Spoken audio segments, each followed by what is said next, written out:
ಧನುರ್ಮಾಸದಲ್ಲಿ ಹರಿಗೆ ಮುಗ್ದಾನ ನೈವೇದ್ಯ ಅಂದರೆ ಹುಗ್ಗಿಯನ್ನು ಹೇಗೆ ಮಾಡಬೇಕು ಅನ್ನೋದನ್ನು, ಹಾಗೆ ಅದಕ್ಕೆ ಬೇಕಾಗಿರುವಂಥ ಸಾಮಗ್ರಿ ಮತ್ತು ಮತ್ತದರ ಪ್ರಯೋಜನ ಏನು ಅನ್ನೋದನ್ನು ತಿಳ್ಕೊಳ್ಳೋಣ. ಧನುರ್ಮಾಸದಲ್ಲಿ ಲಕ್ಷ್ಮೀನಾರಾಯಣ ಪೂಜೆ ವಿಶೇಷವಾಗಿರುತ್ತೆ.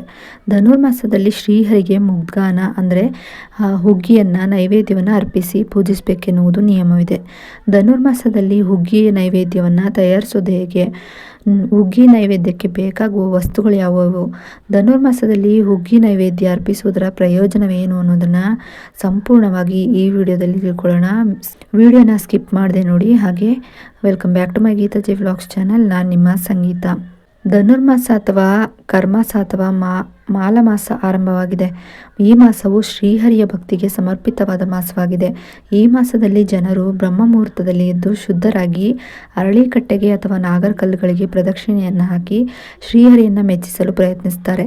ನಾವು ಧನುರ್ಮಾಸದಲ್ಲಿ ಈ ಕೆಲಸವನ್ನು ಮಾಡುವ ಮೊದಲು ಮನೆಯಲ್ಲಿ ದೇವರ ಪೂಜೆಯನ್ನು ಮಾಡಬೇಕಾಗುತ್ತೆ.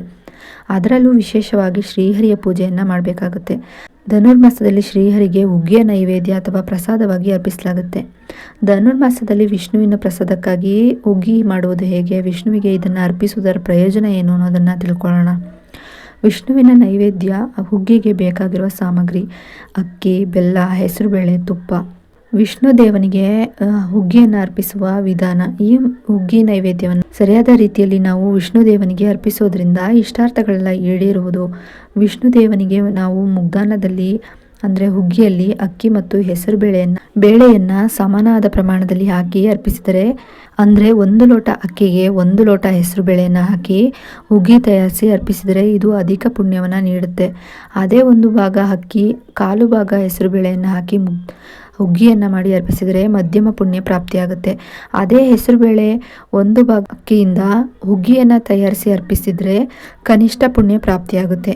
ಈ ನೈವೇದ್ಯವನ್ನು ವಿಷ್ಣುವಿಗೆ ಅರ್ಪಿಸುವಾಗ ಅದರಲ್ಲಿ ತಪ್ಪದೆ 1 ತುಳಸಿ ದಳವನ್ನಿಟ್ಟು ಅರ್ಪಿಸಿದರೆ ವಿಷ್ಣು ನೈವೇದ್ಯವನ್ನು ಖಂಡಿತ ಸ್ವೀಕರಿಸ್ತಾನೆ.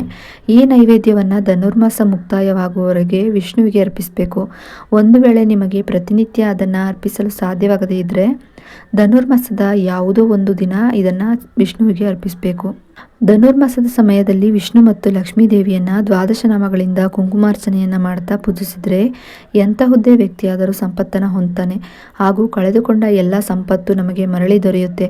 ಇದಕ್ಕೆ ಉತ್ತಮ ಉದಾಹರಣೆ ಎಂದರೆ, ಒಮ್ಮೆ ಇಂದ್ರ ದೇವನ ಪತಿಯಾದ ಶುಚಿ ದೇವಿಯು ಇಂದ್ರಲೋಕದಲ್ಲಿ ತನ್ನ ಸ್ಥಾನವನ್ನು ಕಳೆದುಕೊಂಡಾಗ ಅವಳು ಧನುರ್ಮಾಸದಲ್ಲಿ 12 ನಾಮಗಳಿಂದ ಕುಂಕುಮಾರ್ಚನೆಯನ್ನು ಮಾಡುತ್ತಾ ಲಕ್ಷ್ಮೀ ದೇವಿಗೆ ಪೂಜಿಸ್ತಾಳೆ.